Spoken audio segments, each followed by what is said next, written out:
Season 5, Episode 23 of Brackets, Bubbles, and Pit Stealers. I am Sam Fetterman. That is Jonathan Litzkin. Jonathan, how you doing? I am doing great, Sam. Just as good as I was like an hour and a half ago when we finished up our SEC preview. Ready to keep rolling. If you haven't listened to that, stick around, listen to this, and then go back and listen to that one. We're here joined by Isaac Trotter to preview the Big 12. Isaac, welcome to the show. Yeah, thanks for having me. I'm just trying to be as good as Will Warren is, so it's a really high bar. Yeah, we have a stacked lineup of guests for the conference previews. It is probably the most important segment of off-season shows, really, until you get to the Christmas Eve special on Sunday, November 3rd this year. That's going to be a fun one. We're already looking at guests for that. But yeah, to the Big 12, the conference that has been the best conference in college basketball over the last couple of years.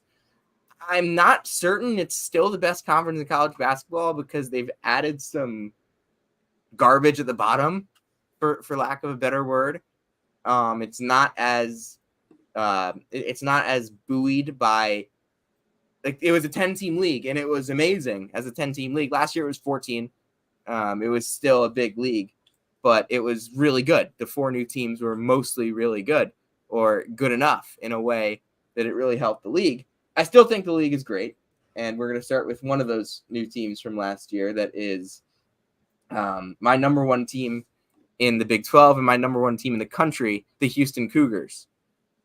Jonathan, what do you think of Houston this year? Where do you think they improved, and where do you think they maybe fall a little short of last year? Well, I think the obvious improvement is just, the hope that for the first time in the last 4 or 5 years, it feels like that they'll be healthier at the end of the season. They've been really banged up down the stretch in each of the last 4 seasons. And it hasn't just been role players either. It's been key ones. And Kelvin Sampson has done a really good job overcoming that. But this team just needs to stay healthy. Obviously the loss of Jamal Shed is tough to overcome. He's irreplaceable as a two-way guard, but I like the addition of Milos Uzan. I think he's a solid point guard. He won't do what Jamal Shed does, but he can still kind of have a two-way impact. And then the hope is that you get some better offensive production, I think, from maybe some guys that were younger last year. You were missing Terrence Arsenault for much of the year. He looked like he was kind of destined for a breakout year at the start of the year last year. And then JoJo Tugler as well. He got injured at the end of the year last year. You hope he could take a leap. I think what you like about Houston is no matter what their team seems to be, they keep the same identity, and it's a really good one. They do a really good job pressuring the ball. They rebound. They're not always going to be the most efficient scoring team, but they maintain a very high floor year in and year out. Isaac? Just building off of that, I think the offensive rebounding too is just part of the DNA. I think sometimes for me, I look at shot charts a lot, and I look at, hey, rim and three raid, and do you have a healthy shot diet? Houston's the outlier because they don't have a healthy shot diet. Who took the most off the dribble 2-point jumpers in the Big 12 last year? Houston. But it doesn't matter when you are a complete fiend on the offensive glass. You're hyenas. They just get so many opportunities. So instead of winning the shot chart game, they win the shot volume game. They're always taking more shots than you. They're always getting second chance opportunities. They're always ripping the basketball away from you and forcing turnovers. And that's their math. So I love math, and I love talking about the super sharp teams who are taking the right high value shots. Houston deserves to be in that conversation. They just do it differently. So I think when I look at this Houston team, I know what I'm getting from them from an offensive rebounding perspective. I look at this front court, Javier Francis, Juwan Roberts, JoJo Tugler. That's one of the deepest front courts in college basketball, and all 3 of those guys know exactly what their role is. Tugler's going to fly around defensively and guard multiple positions. Roberts is going to fly around and just create havoc and be just kind of more sturdy. Francis is an elite rim protector. So they're all 3 very different, but they know what they do. And I like the backcourt. I think that in a college basketball ecosystem where we had 66 new coaches, and there's a ton of new rosters, and there's a lot of change, I think those teams with retention are going to have a little bit of a heads up earlier in the season. So I expect Houston to come out ready to rock and roll, because Jamal Shed's a big loss, But I think Milos Uzan, like you said, Jonathan, like I view him as like a really, really high upside player too. Like it wouldn't shock me one day if Uzan's a draft pick, maybe in the second round, like Shed was. And if you can get 80% of that, plus, jumps from Emmanuel Sharp, plus jumps from LJ Cryer, plus a healthy Terrence Arsenal, plus a Mercy Miller, like this team's going to be really, really good. And I think they're the number one team in the country. Yeah, I do as well. As I mentioned, I look at Milos Uzan and I say, all right, he doesn't have to be Jamal Shed. Like, he doesn't have to be close to as good as Jamal Shed was, because you're looking at a healthier, hopefully, Houston team. Emmanuel Sharp took a big step last year. I think that, like, there's maybe another step in him that can make him even better. LJ Cryer, a year ago when we had this same Houston conversation, Jonathan, you were like, I'm not sure if he's going to defend. He defended. Like, they were one of the best defenses in the country last year. They were number 2 defense in the country behind Iowa State. They were the number 1 defense in Big 12 play. And LJ Cryer defended. Was he unbelievable? Was he a truly elite, high level, one of the best defenders in the country? No. But did he guard? Yeah. He did a great job guarding. And obviously Shed is gone, but so much is back. Arsenault, fully healthy, was kind of having a fine year, not a great one, but just a physical wing that, if he hits shots, if he starts to hit some more shots, will be really dangerous. And then that front court, that front court. And also Mercy Miller is a perfect Houston type player. I think Jonathan's been on him a lot longer than I have. Myleik Wilson is back too. He's an interesting piece. Played 16 minutes a game last year and had 1.3 stocks per game. That's huge.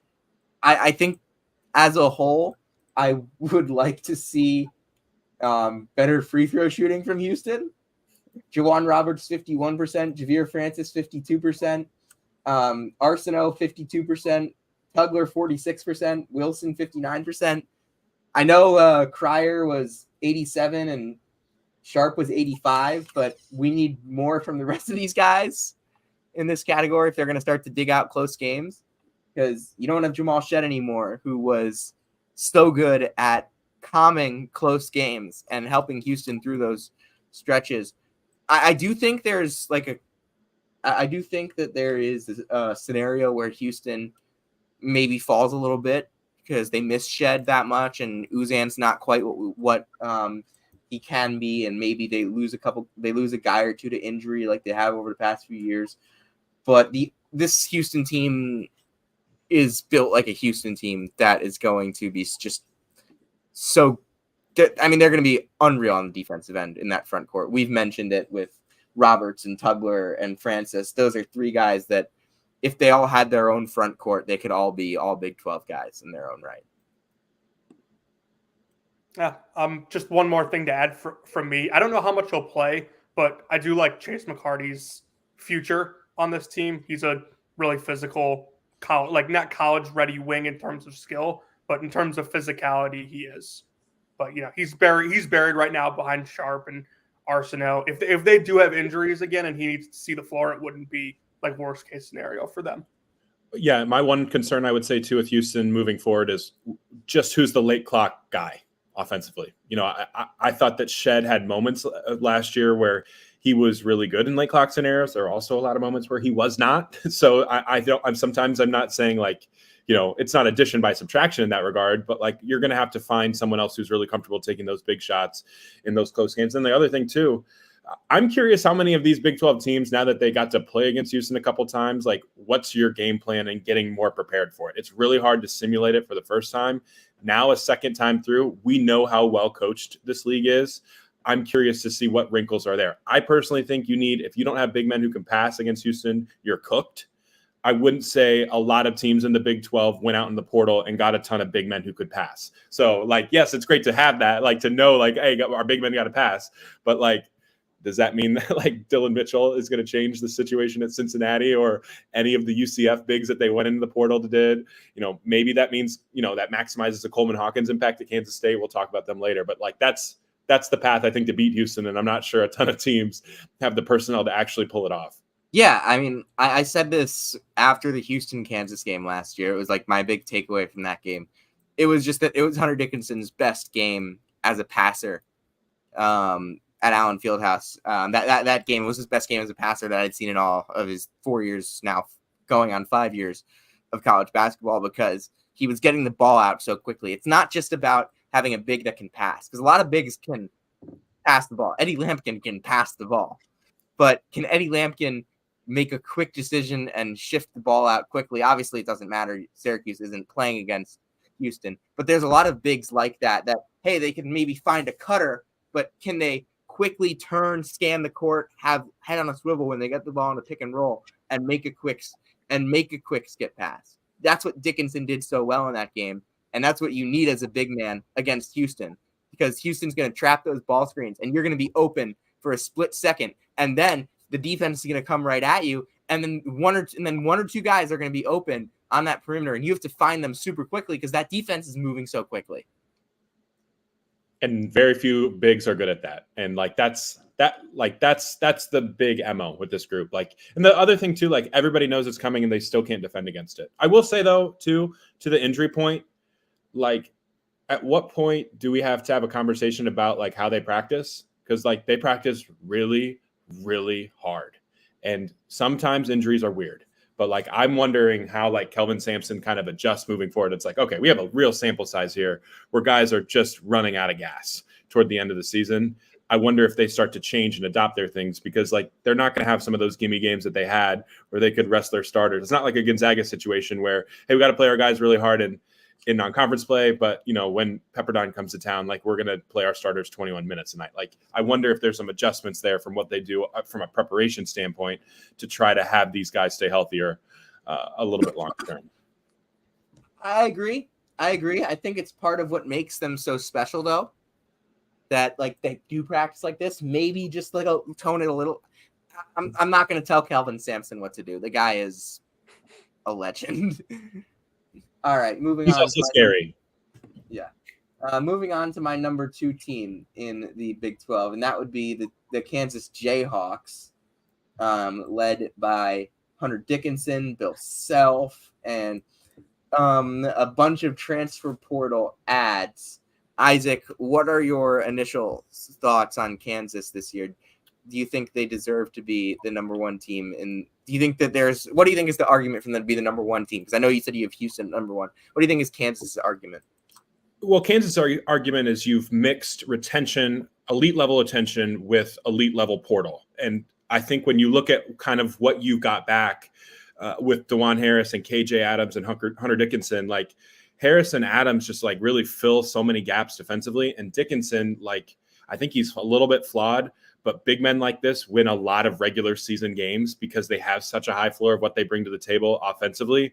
And then you go into the portal and the different players that added are just at key spots. You know, I think that they missed dynamic wing scorers who could go create something out of nothing. AJ Storr can do that. Kansas's transition offense last year was atrocious. Rylan Griffin was one of the best transition scorers in college basketball. Like I looked up the stat at one point, like Kansas's 3-point volume in transition was as low as it's been in the Bill Self era last season. Griffin's going to give you such a big spark from that, just with his ability to run the floor and hit threes against unset defenses. And then Zeke Mayo. Again, Kansas had really nothing to do in the middle of the floor, no guard who could really kind of get to the middle of the floor and make plays against drop coverage.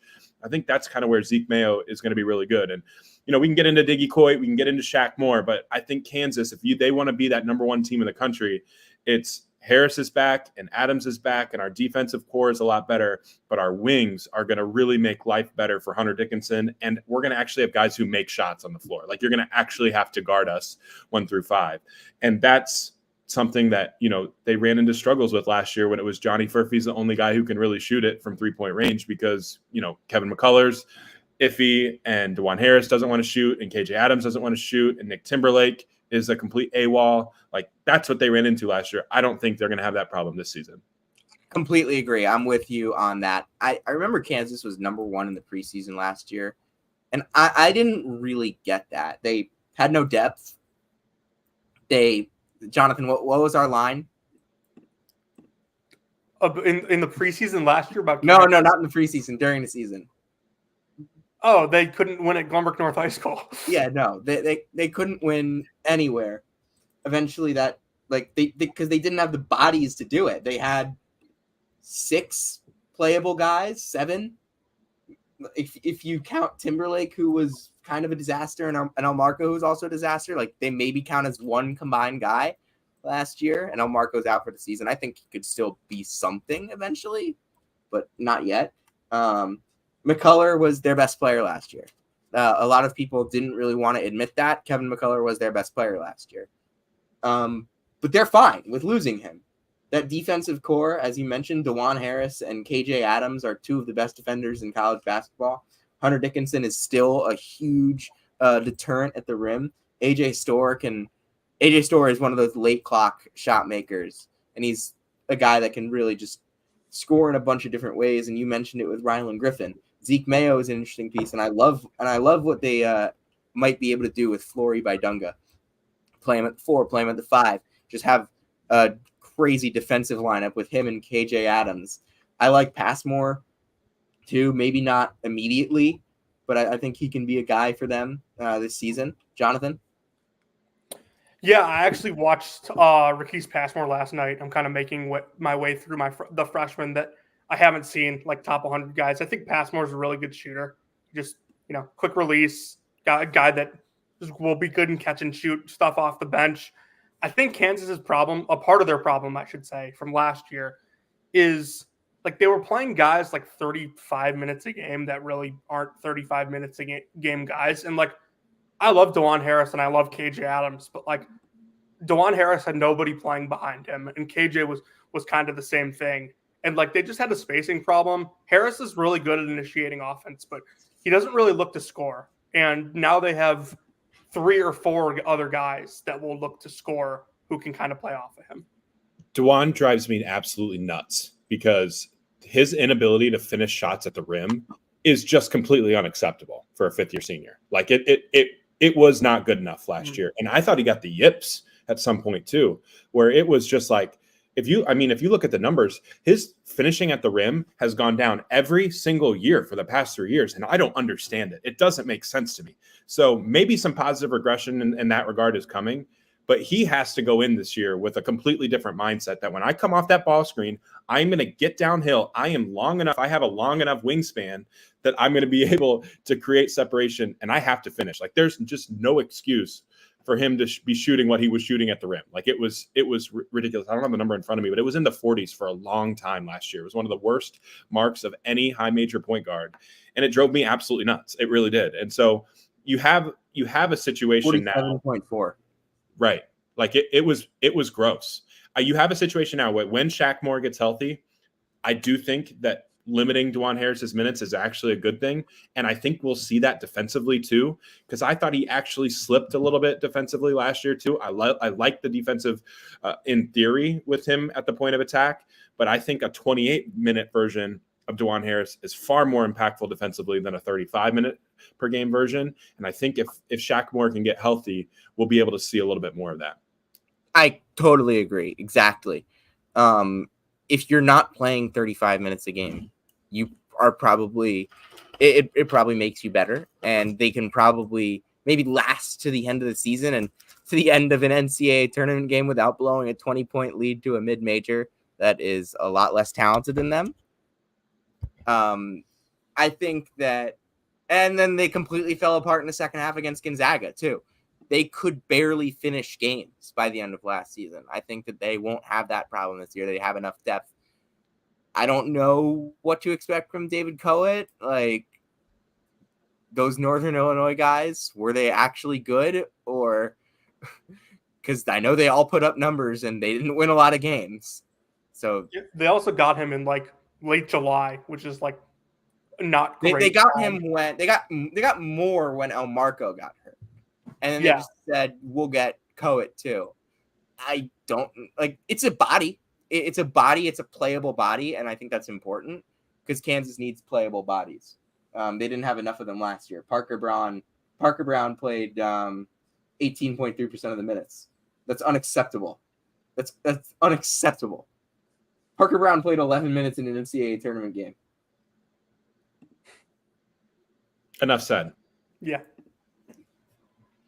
I also are you guys buying like the whole like Bill Self was really irritated after last year and is going to come back with a vengeance theory? Because I think I do. Like I don't think like Bill Self comes back with a vengeance really needs to be said. Like the guy is one of the 3 best coaches in college basketball for a reason. Like it's like did he this summer like learn the formula to like have shots automatically go in? Like he can't get much better at coaching basketball. Yeah, I didn't really think that structurally last year there was like much different than like what they normally do. But you could have convinced me that Self last year was actually in his bag a lot last year. Like yeah. They won some games that they really didn't have business winning. The way college basketball is, it's just like when you don't have the players, you don't have the players. And I'm more saying like from a roster construction standpoint. Like I think he's the right guys, and I think he's going to get the most out of these guys. Like I'm not expecting a Nick Timberlake drop off from a Rylan Griffin. Yeah, Jonathan said this last year, but Kansas's worst teams under Self have been the ones that are post-oriented. This team's not going to be as post-oriented as the team that was basically Hunter Dickinson and Kevin McCullough are the only ones that can score. And I think the underrated part about this thing, too, is I think this group actually weaponizes Dickinson's passing even more. I really think so. Another underrated part of that, Griffin is a really good cutter. I think Storr can be a really good cutter as well. So if you can get these guys to buy into cutting and moving without the basketball, I think, Kansas, I think, scored over 10 points a game last year off of cuts. That's all Bill Self's X's and O's bags. Like, that's what he's really good at. If you can get guys like that to totally buy in on that, like, if you do the math, it's like, all right, AJ, like, you need to cut hard 5, 6, 7, 8, 9 times a game. We'll get you 6 points a game off of cuts. And if you run the floor in transition, we'll get you 4, 5, 6 points a game there. And then, you make a 3 or 2. And then you get to the free throw line 2 or 3 times. And all of a sudden, he's at 22 points a game. Like, it's not that hard to do that math for him to be a really, really impactful player. And I think Dickinson is really the key to all this. Like, there's going to be still concerns about him as their pick and roll coverage. I think they need to do some work with that. Like, I don't think you're ever going to be an awesome pick and roll defense with Dickinson as your anchor. But offensively, this group could be really, really nails. I'm with you on a lot of those points right there. Let's move on to my number 3 team in the Big 12, and that would be the Iowa State Cyclones. And Jonathan, we were wrong about Tamin Lipsey last year, but oh boy, were we! But this year, this is a team that we are both very high on. Yeah, like last year, my line was like, if Tamin Lipsey can't come back and hit a pull-up jump shot, it's coaching malpractice. Like, not only could he hit a pull-up jump shot, but he got 39% from 3 last year. So just like generational development by Otzelberger and that staff with him. And, this is another team with, I think, a lot of good continuity. Like, they don't return as many guys as like Kansas or Houston, but you bring back Lipsey, Gilbert, Curtis Jones, and Momcilovic. Like, those are all guys who were key contributors for you last year. And then I thought they were really smart about the way they went about the portal. Like, they're pretty set on their 5 just being like this physical, like, rock guy that can protect the rim and rebound and won't probably do much offensively. But that's okay with the way the rest of this roster is built. I loved the Joshua Jefferson addition. It was one of my favorite portal fits of the offseason, the way he defends and the way he plays the floor 2-way. And then I thought Nate Heisey was a really sneaky addition from Northern Iowa as well. Guy that led an offense in scoring last year that was really stagnant at times, but it felt like they would go to him when they needed a bucket, and he took a lot of their best shots. I would love to co-sign everything you just said about their transfer class. I thought they nailed it. And the other thing too with Deshaun Jackson, there's been great rave reviews from him early in preseason workouts. The transfer out of Charlotte, Charlotte's defense was one of the best 2-point defenses in the AAC. Jackson was a big part of that. He can guard ball screens in multiple ways. You can guard post-ups one-on-one. I think they can trap with him as well. Like they did some DHO work with him too. Like, he's pretty well-rounded. Again, that was a guy, I think he started his career at Washington State. So it's a former high major type of player. now he comes back to the high major ranks after a year at Charlotte. We know the hit rate with Charlotte transfers has been pretty good, aka Bryce Williams last year. Ali Khalifa had a pretty solid year for BYU as well. So that's, something that I use only when it confirms my priors. And so I will be using it for this one. But I completely agree with you on Josh Jefferson and Nate Heisey. Both of those two dudes, they fit the perfect ethos of what Iowa State basketball is all about. They have winning habits, winning traits. Heisey's a great cutter. I think he's a super underrated athlete. I know we say that about a lot of white guys, but I think he had 25 dunks last year. Like, that's not a small number for an off-ball wing. So I love this group. Like, I wouldn't stun me at all if this group wins the Big 12. I don't know if their ceiling is quite as high in the NCAA tournament because I still have some concerns offensively. But, if Milan Momcilovic, everyone calls him Momo there, if Momo's that dude and he's like a first-round potential pick and he's a guy that they can bail him out of everything, like, I think that completely changes what they can be. And there's a chance for this group to make a really, really deep run where you can, envision Iowa State being in the Final Four. The one thing that I think we haven't really mentioned enough of is Keyshawn Gilbert, who was actually their leading scorer last year. I don't remember where I saw it, but there was there were some people saying, oh, like, he could be an All-American this year. And I'm like, I could totally see that. Like, Tamin Lipsey's probably this team's best player, but I think there's a scenario where Keyshawn Gilbert is this team's best player. He was their leading scorer last year. He had solid efficiency. He's been an awesome defender for Iowa State and for UNLV. He's a terrific passer. He might be one of the most underrated, just like to the casual college basketball fan players in the country. Because like the casual college basketball fan probably knows a little bit about Tamin Lipsey, probably doesn't know much about Keyshawn Gilbert, who was really unlocking a lot of what Iowa State could do last year. And you mentioned Milan as a bailout guy. I think that's exactly what he is. You give it to him and he makes a shot. Like, doesn't really matter where the shot is, he can make it. His range is fantastic. His ability to hit tough shots is really good. And that's kind of what this team needs. I do want to see how they kind of split the minutes between Jefferson, Milan, and Nate Heisey. Because all three of them can't play together. That's not going to happen. Also, Curtis Jones is back, and that's big. Chatfield is another interesting transfer that they brought in. But what they've done defensively, they've been so tough. They've been so gritty. They've been so difficult to kind of crack. Like, they don't crack in a game. They will come after you for 40 minutes. And they are just really tough to, for lack of a better term, they're tough to out-tough. Yeah. They'll play 40 minutes of basketball. They'll fight you in a cage for every loose ball. And their guards, it's one of the best backcourts in college basketball. You know the term like structured randomness that we talk a lot about with offense?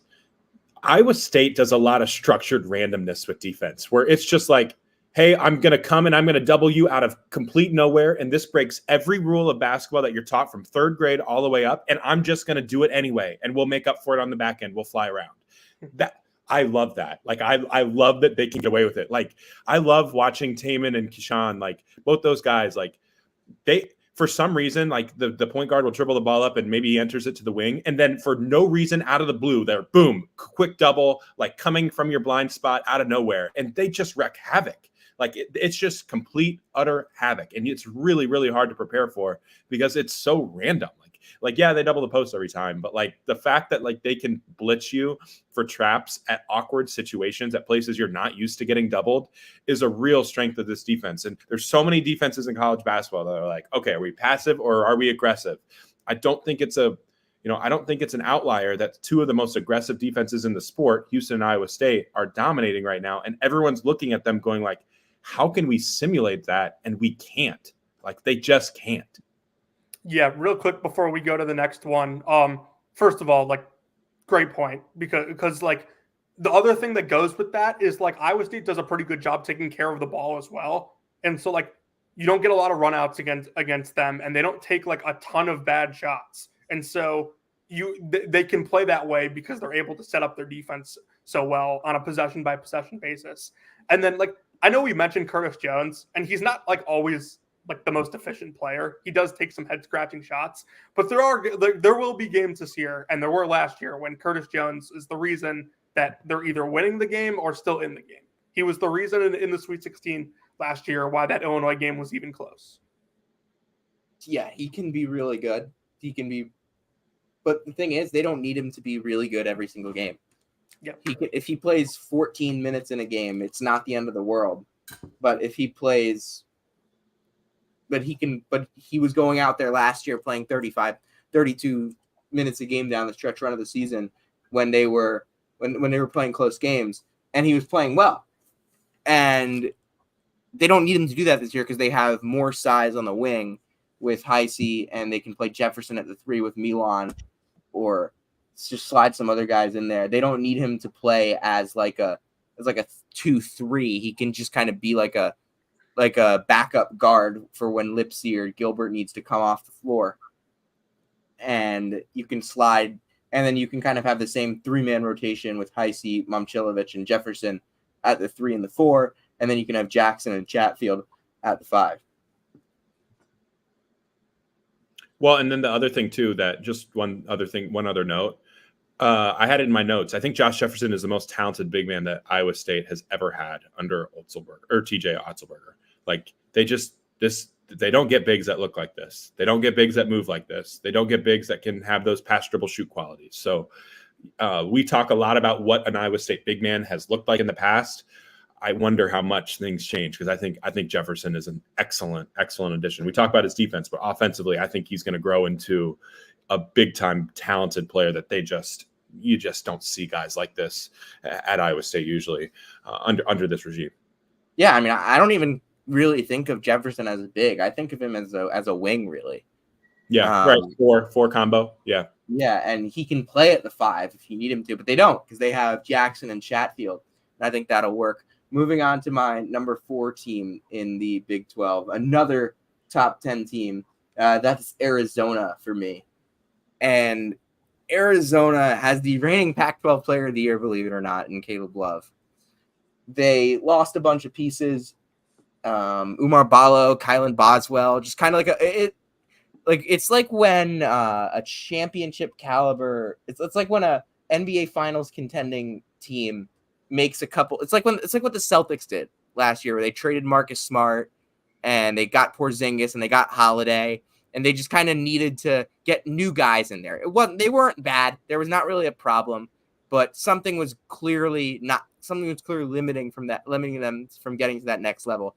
Arizona hopes that they've found what can get them to the next level with pieces like Tobe Awaka, Mo Crevis stepping in, Trey Townsend and Carter Bryant, and then Jaden Bradley at the 1. Isaac? So I actually have a few concerns about this group that I've been thinking about. Just the shooting really stands out to me, especially if they play Townsend at the 4 and Krivas at the 5. Both of those guys are not floor stretchers yet. KJ Lewis, not a floor stretcher yet. Jaden Bradley, not a floor stretcher yet. So are we going to have a lineup where Caleb Love is the only real plus shooter you have to worry about? That's a little bit of a concern for me. I think it really highlights how important Anthony Delorso is to this roster construction, the transfer out of Campbell. I think it also highlights Josan Sanon, another interesting freshman, top 25-ish freshman that ended up leaving. Those guys could have been, Sanon could have been a huge part of this roster construction as well. So for me, all eyes for me are on Delorso, if he can really add that spacing that they certainly need. But what do we know about Arizona? They are going to be phenomenal in transition, and they're going to be awesome on defense. And I think Krivas is actually an upgrade over Ballo defensively. I think what his court coverage, his rim protection, his ability to be an elite drop coverage defender. There were a lot of times last year where teams just tortured Ballo in drop coverage. I don't know if you can do some of those things with Krivas. And I like 7'2", 265. Like, you're going to get in the way and be an elite rim protector. And you have a Waka in there who's just, a bull in a china shop would be a nice way to describe him. He is a complete warrior. And I think the physicality defensively wise, you're going to feel this team defensively when Waka's on the floor, Lewis is on the floor, Bradley's on the floor. And I genuinely think it's going to be a lot of we got to turn our defense into offense for those quick buckets for us to be good. I still have some concerns about Arizona in the half court offensively. Yeah, I think if this team is going to succeed in the half court, it'll be not only just players improving from 3-point land, but you're going to have guys that pressure the rim, and they could with Bradley and Lewis. The thing I like about this team, outside of what you've already said, Isaac, is I kind of feel that Jaden Bradley is like destined to be the best point guard that Tommy Lloyd's had so far. Like, depending on what you really like, I more consider Mathurin a wing than a point guard. But like, you went from the chaos of Kriisa to Boswell not really breaking out in the way that a lot of people thought he did. Bradley, I feel like he at least gives you like a very high floor on the defensive end, and like, he might not be as good of a passer as Boswell was, or something like that, but he definitely think he definitely will be more of a positive than the last two guys they've had at point, and that should serve really well for a team that probably needs to be set up to get good shots a lot of the time. There's a few people that I know that think that Bradley's a top 50 player in the sport. So like that, if that happens, if that comes to fruition, I think we're having a different conversation about Arizona. And then the other half court offensive piece, Townsend booty ball is going to be a thing. I think like just his ability to find mismatch and use him as a screener, use him from that mid post ISOs. I think a lot about like how Harrison Ingram impacted UNC with those long back downs. I wonder if Townsend can do some of those similar things for this Arizona club. And you kind of trust that like Tommy Lloyd kind of knows what he's doing. Although the last few years, like that half court offense is a real concern for me. It's something I'm going to be watching early and often on this schedule, because I don't think you can be a top 10 team and win a national title without a really, really good half court offense. I think that's like the new era of college basketball that we're in, and they'll have some tests early. That Wisconsin game, that Duke game, that UCLA game, all in the first month-ish of the season. We'll know a lot about Arizona's half court offenses after the first 6 weeks. Two more things, Sam, before you really say your piece. One, I would not be at all surprised if Anthony Del Orso was in Arizona's closing lineup, just because of the shooting he gives you. And then the other thing is, I was kind of high on him last year as a freshman, but watch out for Henry Visar. He's not a breakout sophomore, because like I don't know how many minutes there are for him, but I'd be willing to bet that he finds his way into the rotation at some point this year, even if it's not right away. Yeah, Visar is probably too good to like play 6 minutes a game again. And I was with you on all the stuff you said about Oumar Ballo. We'll get into that tomorrow and how I think it's just a dreadful fit at Indiana. But yeah, Caleb Love is going to have to be really good. KJ Lewis is going to have to be really good. But I think there was buy-in defensively from Caleb Love last year that we hadn't previously seen. And he was like a legitimately good defender for Arizona for a lot of the year. Jaden Bradley, we know what he is defensively. We know what KJ Lewis is defensively. I think that's a really good defensive trio of guards / wings. And then you add Krivas, Awaka, Visar, whoever it is playing the 5. If you want to play Awaka at the 4 and get crazy, or if you want to play Townsend at the 4 and be really good and just obviously have that element of offense, and he can guard too. I think there's a lot of guys on this team that can really defend. And I think Tommy Lloyd, when we first kind of saw Tommy Lloyd, we were thinking that the offense was going to be the story with his teams, but his defenses have been really good as well over in each of the last 3 years. They've been top 40 every year. Last year they were top 10. I think there's a good chance they're top 10 again. I think there's a chance they're number 1. Ooh, I don't think I'm with you on that. I think Houston, Iowa State, maybe Duke will probably be the top 3, something like that. But, I put those right there in that same discussion. But yeah, I mean, I think they have disruptive defenders at all 3 levels, like nasty disruptive defenders. And I agree with that. And yes, Del Orso is going to have to be a key piece. I didn't mention him earlier. I watched like a little bit of him at Campbell, and like it's the CAA, so it's kind of a Northeast league. So I'm kind of a little locked in on it. And I must have watched a game where where someone else was hurt, because I was watching him kind of playing as a primary ball handler, kind of running their offense, and he could do that. but like that's not his game. He's gonna shoot. I don't know how much he's gonna guard though. That's kind of the question because Campbell didn't really guard a ton last year, and he didn't really have that load because he was doing so much offensively. I want to know how much he'll guard. If Jonathan said he's going to be in the closing lineup, he's going to have to guard. Yep. Moving on to my number 5 team in the Big 12, that would be the Baylor Bears. So this top 5, they're all really, really good. All in my top 12. The entire top 6 is in my top 20. It's the best top of a conference in all of college basketball. I mean, the top 4 are in my top 7.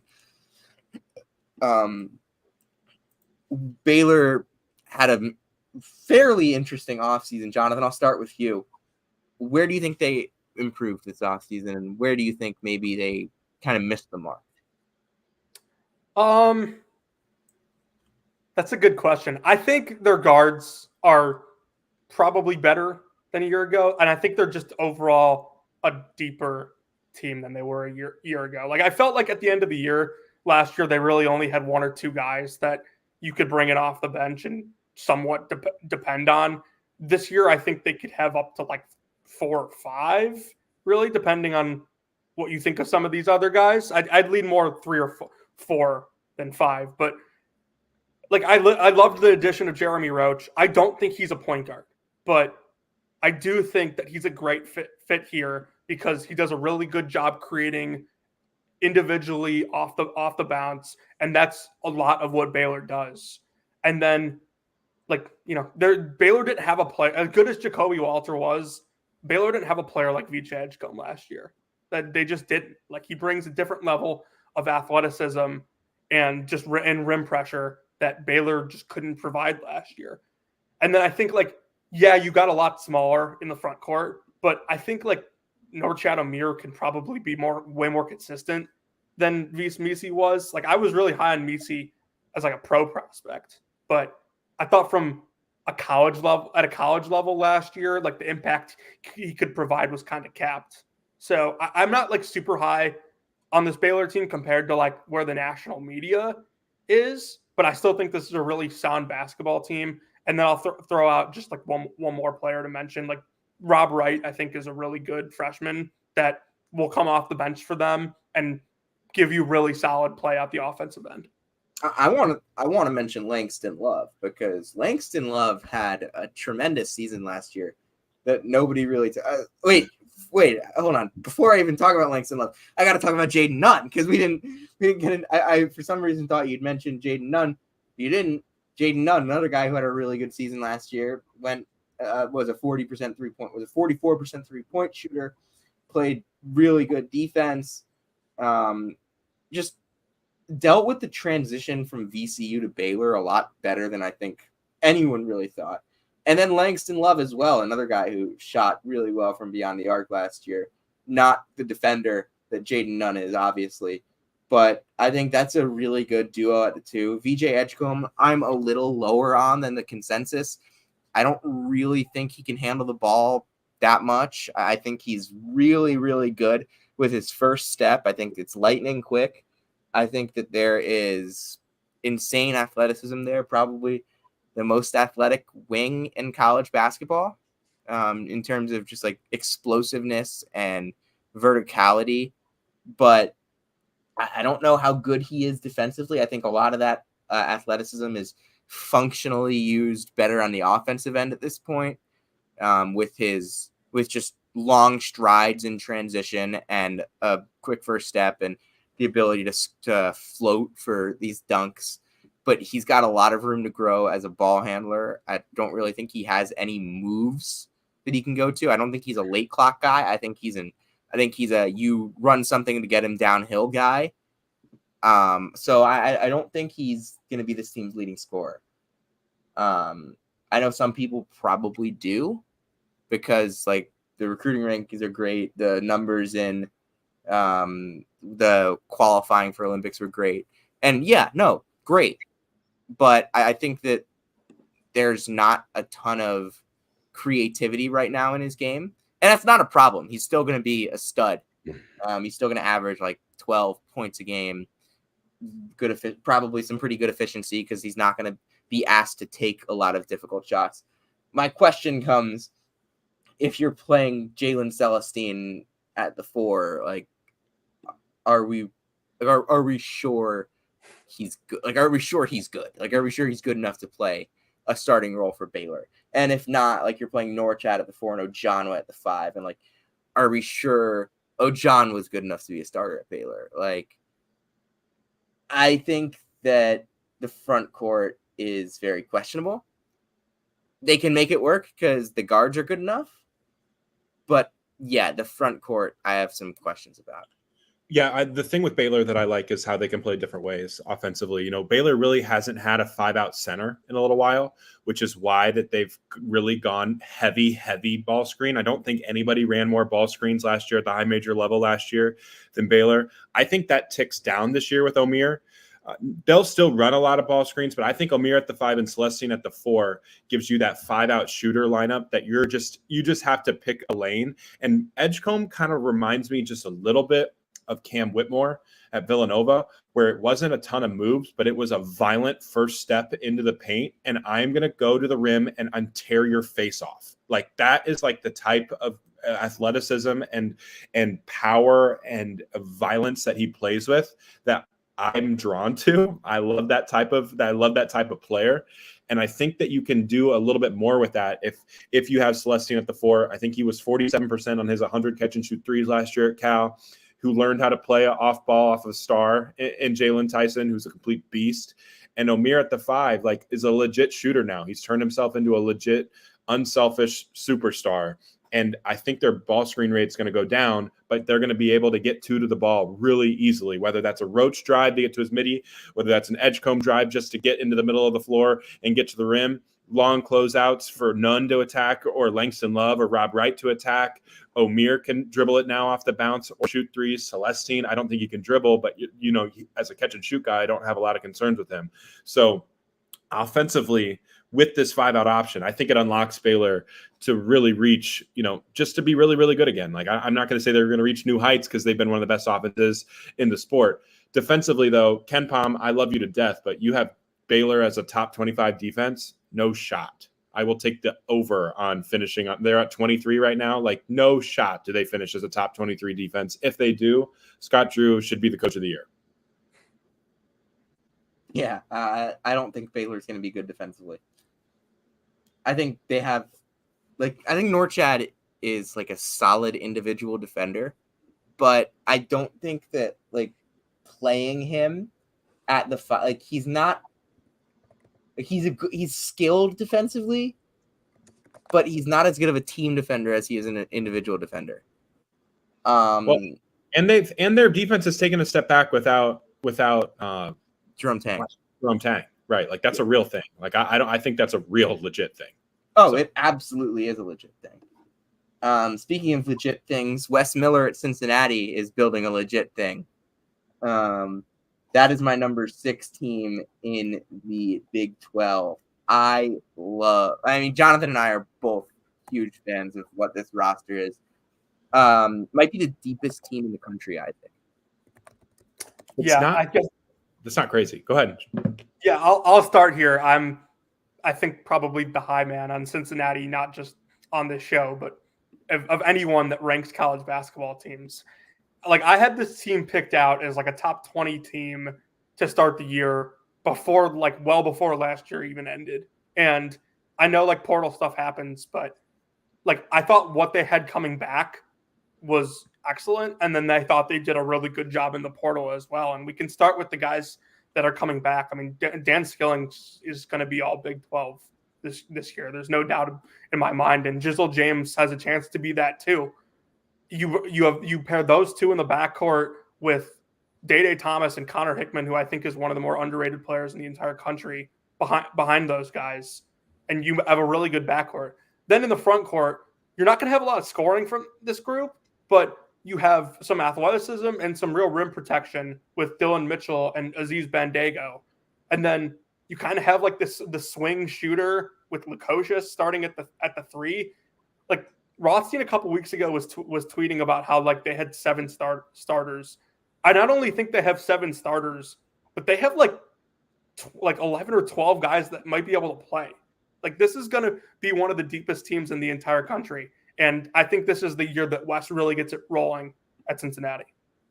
The one thing I love about this group too is what were they really good at last year? We're going to protect the rim and we're going to be amazing on the offensive glass. So what do we go do in the portal? We get a Dylan Mitchell who helps us protect the rim, and he's an awesome offensive rebounder. Like they just doubled down on what they're really, really good at. So like that's kind of the thing here with this group that, I think a lot of times during Big 12 play, people were like a little unsure of like what Cincinnati is going to bring to the table. I thought pound per pound, they were as tough and as physical as any Big 12 team in the league last year. And that's not going anywhere. And we haven't even talked about Tyler Betsy, who's one of the best recruits they've ever gotten. So like that's the level that Wes Miller has this group at. There's no doubt in my mind Connor Hickman is a stud. I think Indiana was a team that he was really looking at in the portal. Mm-hmm. He would have been a complete perfect fit for what Indiana wanted, and he is going to be a baller in a low usage, high impact role for Cincinnati. He was like 14 a game with like really good defense on a team that was like top 70 in KenPom last year, like and a team that won like a ton of games. So for a Bradley team that's one of the best has one of the best defensive coaches in the sport. Yeah. Aziz has been one of my favorite players since Utah Valley.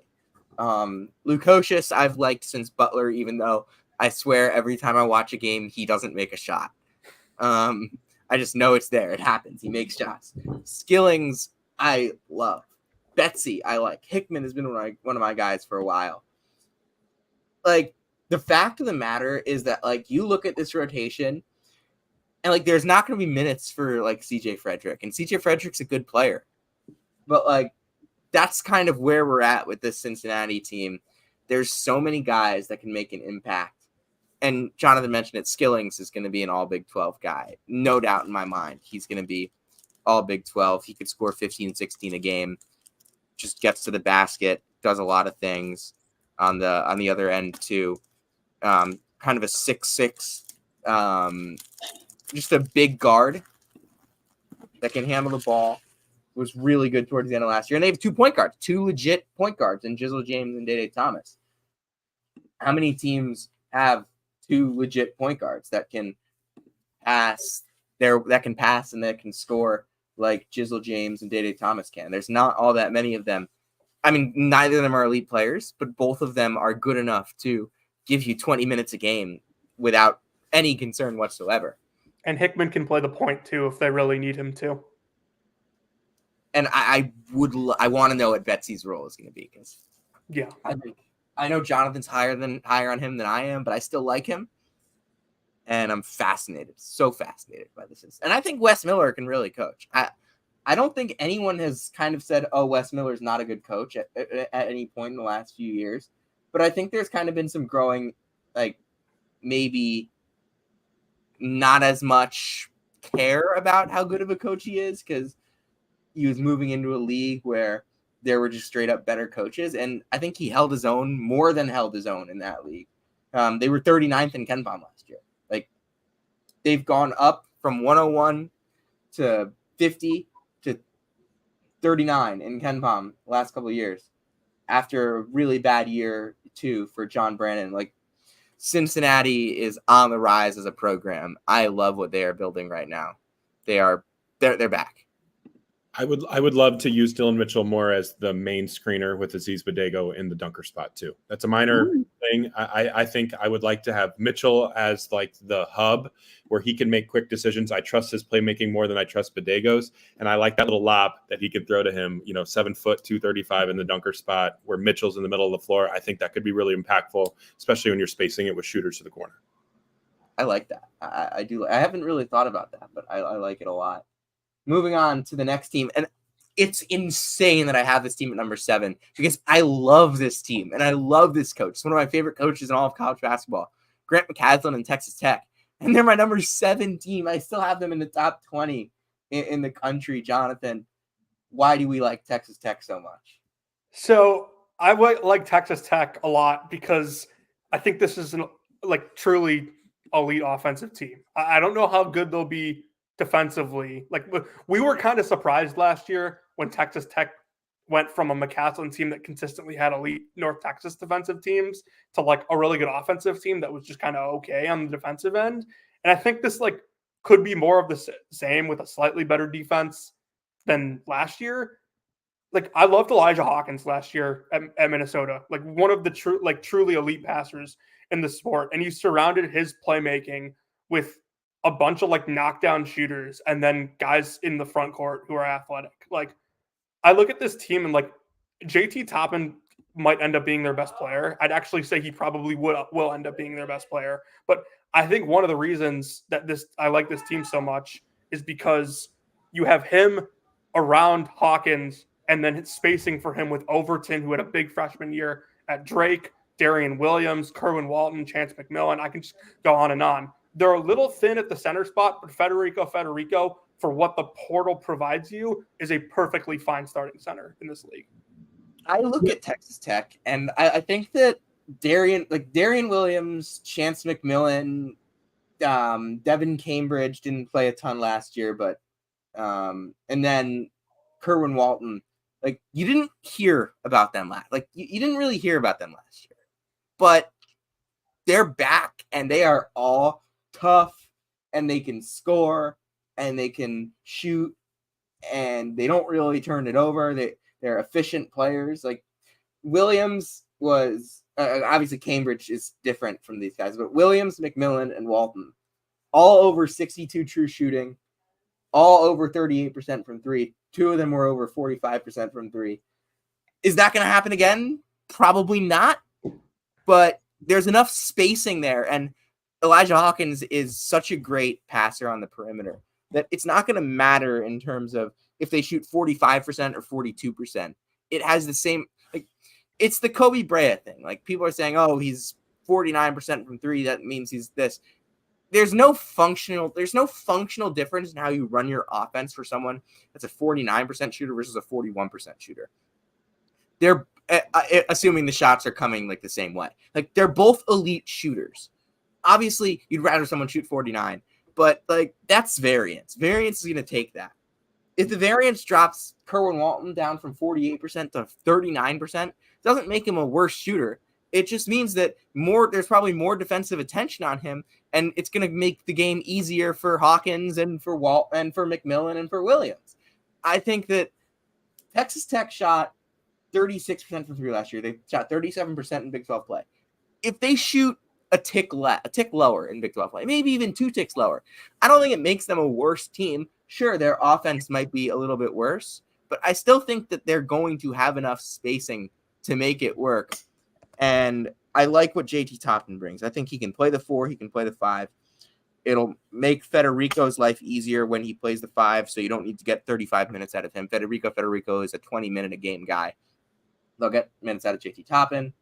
I don't know if they're going to get anything out of Emilio Yalaho at the 5. I don't really know much about him, but they might need like 2 minutes a game of him at the 5 in stretches. I feel like that's enough I feel like I've mentioned enough of Emilio Yalaho at this point. And I think Christian Anderson is going to be a piece for them down the road. I don't know if it's this year, but I think he's going to be a real piece for them down the road. One other aspect, too, of their roster building is Elijah Hawkins, for his offense, is great. His defense is a train wreck. 5'11", 165 pounds, and every big guard went after him like crazy. I thought they insulated him really well in the portal. Getting Kevin Overton is a really good wing defender out of Drake. Darian Williams, I love the dude. I think, there's a stat, 9 All-Americans last year were year 2 transfer breakouts. Darian Williams, year 2 transfer breakout, is going to be really, really fun. I think he's a really great player, but especially defensively when he is able to guard multiple. And then you factor in Toppin and Federico. Like, they just insulated him the right way. And then the other major X factor is Devin Cambridge. If he's healthy, I think he gives them a legit vertical pressure or vertical part of their offense that they haven't had. You need a lob threat. Elijah Hawkins throws beautiful lobs, and Cambridge can do that. You can play him at the 4 and Toppin at the 5, because you're right. Like I do think there's a world where Texas Tech doesn't shoot it better from 3, but Cambridge is on the floor and Toppin is on the floor. I think their offensive rebounding rate goes up, and then their offense as a whole with second chance opportunities might actually be better than it was last year. Yeah, Darren Williams, this is a crazy stat. From the last 12 games of the season, he averaged 15.8 and 8.6 with 2.4 assists and 1.4 steals on 59% from the field and 57% from 3. Like, that's not going to happen again. Like, he's not going to shoot that well. But, like, it shows that he can score on volume. He can score 15 points a game. I don't think that's going to – I don't think he's going to score 15 points a game, because I think he probably needs to shoot like 43% to do that. But if he scores 13 points a game on 39, 40%, that's just good enough. Well, I mean, there's a world where he's first team all Big 12, like a legit world. Like, I think he's phenomenal. And again, like it's going to be different just because his usage rate is going to jump up. And of course, that meant the efficiency is probably going to come down a little bit. But I mean, he was the Mountain West Freshman of the Year in year 3, like under a really, really smart coach. Like, yeah, I will bet on those guys. Like, I will bet on everything that we saw last year translating in a higher volume role. Yeah, I like Texas. I think Texas Tech, there's a world where they're like a top 8 team in the country. Like, I think there's a world where Texas Tech is a 2 seed. Like, and they're they're my number 7 team in the conference. I think they have a higher ceiling than Cincinnati. I would say that. Yeah. I love McCasland. That was kind of just added there because why not? But my number 8, there's a little bit of a drop off to number 8, but this team has a crazy ceiling too, and that's BYU at number 8. Just a lot of guys on this roster that I like, a lot of guys that can make an impact. We mentioned it with Will, that Dallin Hall would have been a perfect fit at Kentucky. I think he is what's the adjective? He is he's a point guard, and he's a darn good point guard. He is exactly what you need at the point guard spot. And then you have the big wild card at Igor Demine, who is a 6'9" point guard / point forward / whatever you want him to be on the floor. Wicked first step for that size. He can get to the rim. Great ball handler. Great passer. Not a terrific shooter, but can hit shots from outside. Again, at 6'9", he can run the floor. He can pass. He can handle. He can be a point guard. They don't need him to be a point guard because they have Dallin Hall, who's a great point guard. Nell and Saunders are back. The 4 is 3 guys that I think could all be impactful. Depending on what you think of Boscovich, I don't really know enough about him, but I've heard a lot of good things. Mawot Mogg, Rutgers was always best when he was on the floor, and Cannon Catchings is a freshman that I'm really high on. And then the 5, it's kind of you look at Keba Kaita and Fostre-Ore. It's a lot of the identity of just get a physical guy in there who's just going to maul dudes for rebounds. They have physicality. They have shooting. They have a ton of positional size outside of the 5 spot. I mean, they could go 6'4", 6'5", 6'9", 6'9", and then 6'8". Like, that's huge. Well, they have depth too. I was going to say 6'8" for Kebaketa. Like, I don't want to look at height with him because he has one of the best wingspans ever.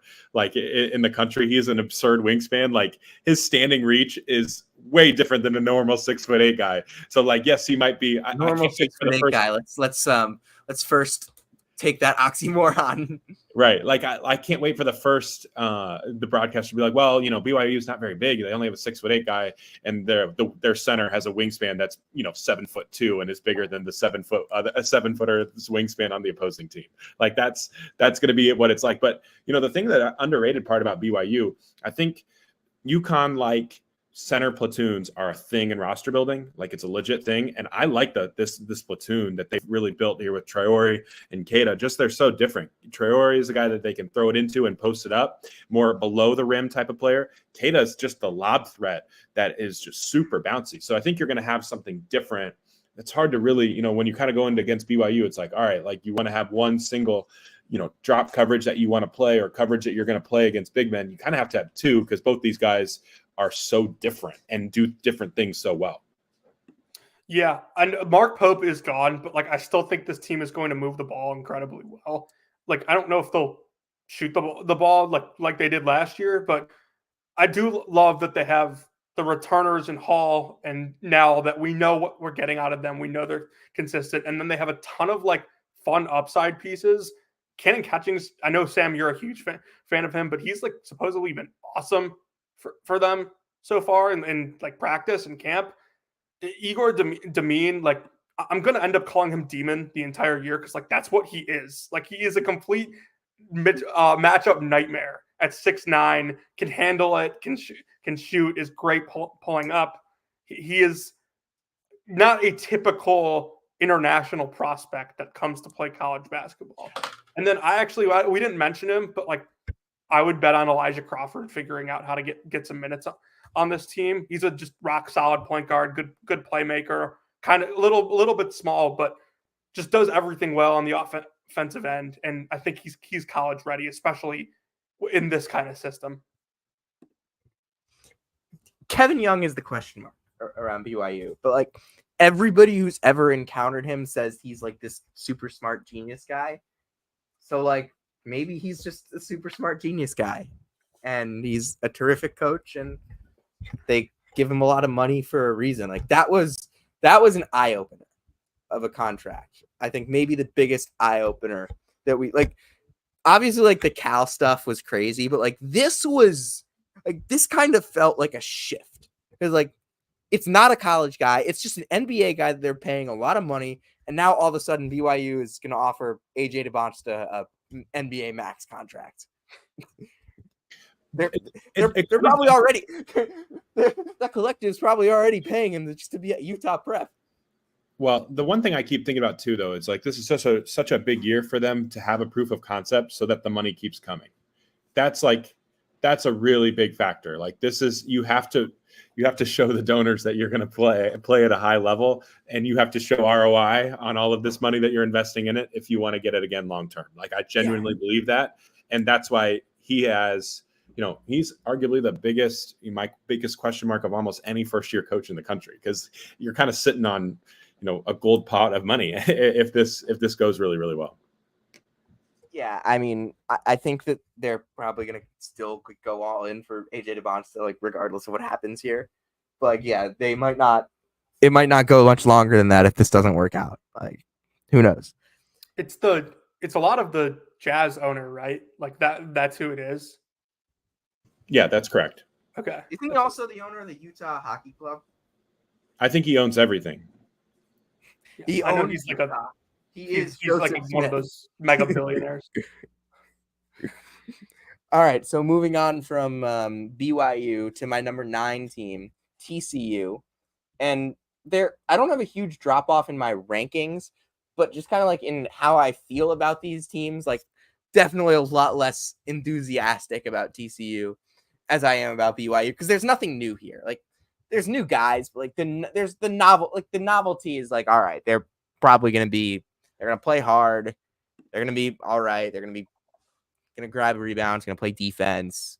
Jamie Dixon can coach them into the first round of the tournament, and then they'll probably lose in the first round to, I don't know, Michigan State. Colorado State. Yeah. Like, hey, if that happens, we'll play that clip back for you. I feel like Dixon's changed his philosophy a little bit over the last couple of years. Like, 2 years, like a couple of years ago, I saw him at the Big 12 tournament, and they were just like this kind of positionally big team that had athletes with really good wingspans, but like no shooters on the floor.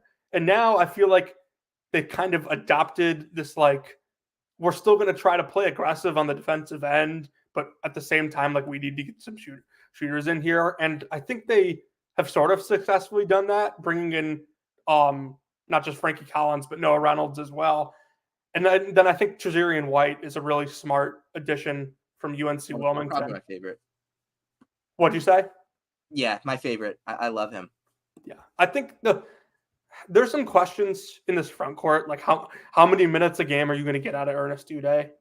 Like, do you have two freshmen in your front court? David Punch is like this like super interesting built like forward that is pretty athletic as well. So I think this is a really interesting team, and I feel pretty good that they're not like a top 6 or 5 team in this league, but I still like I wouldn't be surprised if they're like a 7, 8, 9 seed again. I think they're going to be really hard to play against. I think I like the defensive versatility that they have. Trotter White was one of my favorite players out of the portal. There weren't many wing handlers like him, so to be able to get one of those is really important. Collins, I'm kind of iffy on. I think he is who he is at this point. Brandon Wetzel, he is who he is at this point. Noah Reynolds, he is who he is at this point. Really, the X factor for me that I keep going back to is Micah Robinson. A lot of those coaches really like him as a freshman who could potentially pop for them. He just looks like a TCU freshman, right? 6'6", 205 pounds, really physical and really athletic. So I think this group is going to be athletic. I think their ceiling is a little bit capped, because I don't necessarily trust these guards to be able to get into the paint and make plays without a screen. That's a real question mark for me. And can you be an elite offense when Frankie Collins is at the 1? Michigan wasn't. Arizona State wasn't. How can TCU be? I think that's a fair question at this point. I don't really have anything to add on TCU. Just so many question marks about their depth. That's what I would say. Is the starting lineup good enough to make the NCAA tournament? Probably. Is the depth good enough to win them games in the NCAA tournament? Probably not. My number 9 team in the Big 12 is Kansas. Sorry, that was my number 9 team. My number 10 team in the Big 12 is Kansas State, who we did a full preview on, and I aired out my grievances with whatever the hell this roster construction is. It's we got a lot of money, we will throw it at whatever late in the cycle. It's we got a lot of money in like June and we're going to use it all. It's like Brewster's Millions, but if Brewster was an NIL agent, but if Brewster was Jerome Tang and he only got the money on June 1st. Like, what exactly was the thought process with bringing in like 7 centers? Well, do you want the real answer or do you want the fake answer? I want both. Okay, so the real answer was, I think Jerome Tang got a little desperate late at the end and went back to the boosters to ask for more money because Coleman Hawkins was available, and they thought that this could be a chance to potentially transform their team. The fake answer is that like they're going to sell all these guys that they're going to play, and they're not all going to play.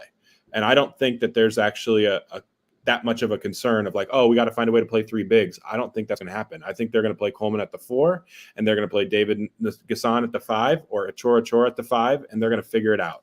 And Ugana Nyenso is going to be a really expensive guy who's in the portal again. Like, that's how I feel. Like, that's what this is. This is the roster construction that's set up. And all of this is a bet on Doug McDaniel being awesome. And I think the one thing underrated part about, kind of like player evaluation that I've kind of come across about is like speed matters. And Doug is one of the fastest players in the country. And I think this is all set up on him being awesome. It's him with his pick and pop game with Coleman Hawkins. It's his pick and roll game with the Achor. It's finding shooters like Brendan Housen. Like, he controls everything for them in transition. And if he's not great, this team isn't great. And what do we know about Doug?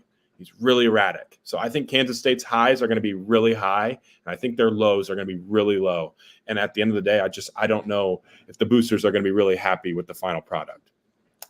This isn't a comparison in terms of like the teams are the same, but it just kind of hit me that this team is built like very similarly like to how like Villanova was built last year. Like, you just like kind of threw a bunch of money everywhere, and like I was high on Villanova last year, but I'm like not making the same mistake here with this Kansas State team because like it just a lot of these pieces just don't make that much sense to me. And like Sam said, we did the whole preview on them where we kind of set our pieces, but like Coleman Hawkins, I think is like a fine like 3.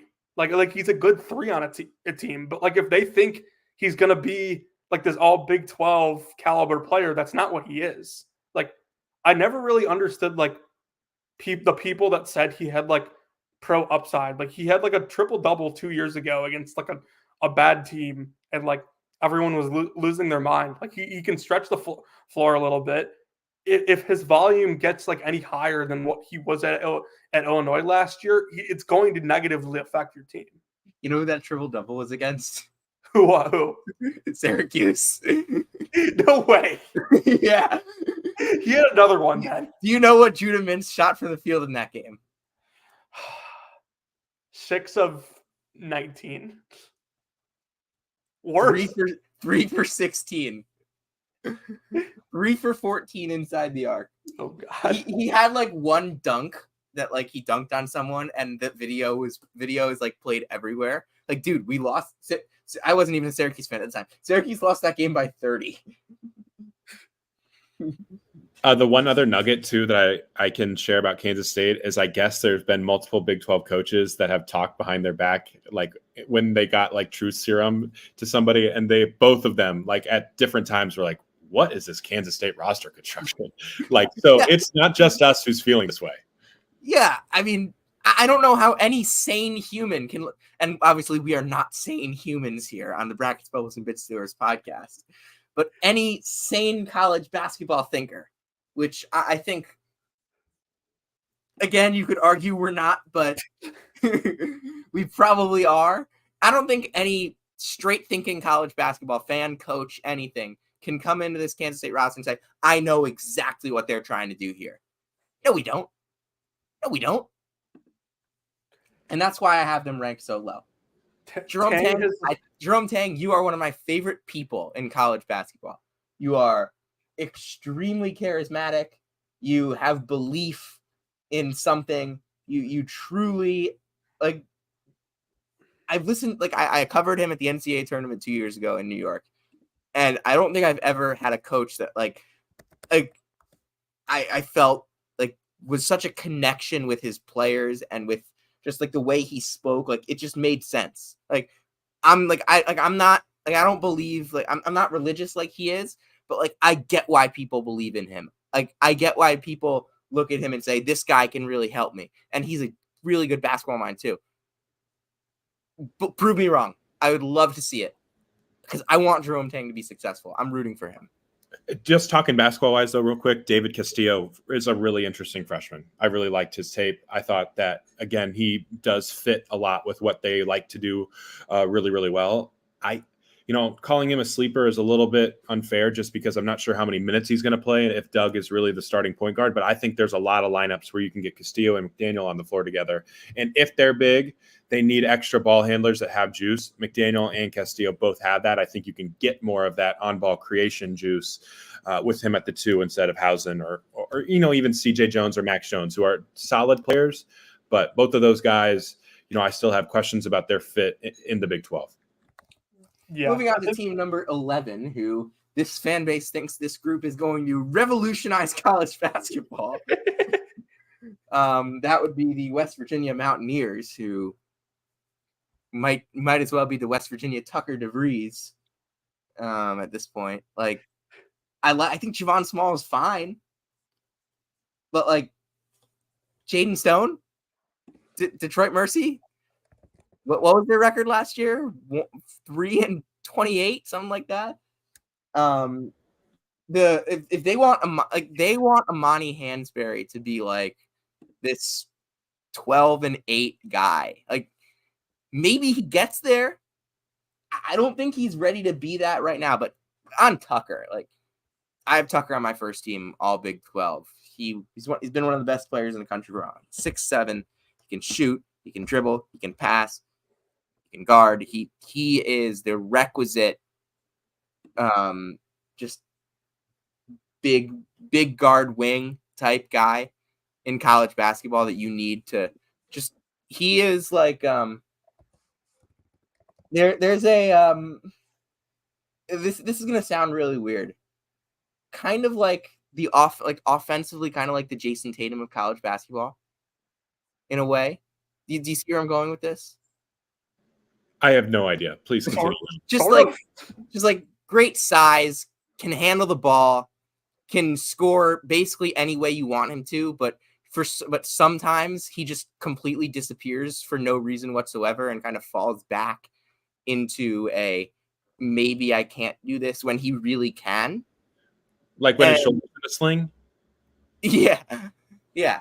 I mean, I think that Tucker DeVries is one of the best players in the country, and I think that's going to show this year. Obviously not close to the defender that Tatum is, and not close to the player that Tatum is. It's just like it's kind of like a scale. And like Toby Okani's a freak athlete. Had the pleasure of seeing him in person when UIC played against Stonehill at Fordham 2 years ago. Yes. We have a UIC Stonehill mention on the Big 12 preview. And this guy is a total freak, does some stupid stuff out there, and stupid in a good way. But like, is he a Big 12 caliber basketball player? Defensively, yes. Offensively, not yet. Yeah. Offensively, he's a ways away. Yeah. Javon Small, Joe Yesufu is an interesting point guard duo. Again, I think Darian DeVries is a great coach. But this roster that was kind of built around, let's get a bunch of grad students in there that can kind of help Tucker in year one, and then we'll reset after that. I still don't really think they did a good enough job of getting enough talent to win in year one. So I think it could be a long couple years for West Virginia before Darian gets it going, which he will. Yeah, I felt like they took some swings too late in the portal that just didn't make a lot of sense. Do you remember that? Who was the Duncan kid that transferred late after the coaching change at Sacramento State? Duncan Powell. They were kind of interested in that. Like you could just tell they were kind of scrambling for another piece. I love Javon last year. Right. I love Javon Small. I think Javon is an awesome player. I thought that his peripherals last year, yeah, he was on a losing team. I didn't really think that mattered. I didn't think he was a losing player. Offensively, especially in ball screens, he's electric, and Drake has been one of the best, pick and roll offenses in the sport. So I think he's going to be really, really good for them. Tucker, his heaters are insane. He's one of the best shot makers in the country. I think a fully healthy version of him is a complete game changer because his shoulder was mush at the end of the year. I just don't know if they can win with two guys in this league. I feel really good about two guys. I don't really feel great about offensively anybody else other than Amani Hansberry, who I think he's actually a pretty good player, but I think there's going to be some growing pains. First year starter in, a Big 12, like that seems like a recipe for some real growing pains early. Yeah. You guys have basically said everything that I was going to. This team is like filled with like Valley, like former Valley, and then like Illinois guys. So like naturally being from Illinois and being a Valley guy, I'm drawn to this team.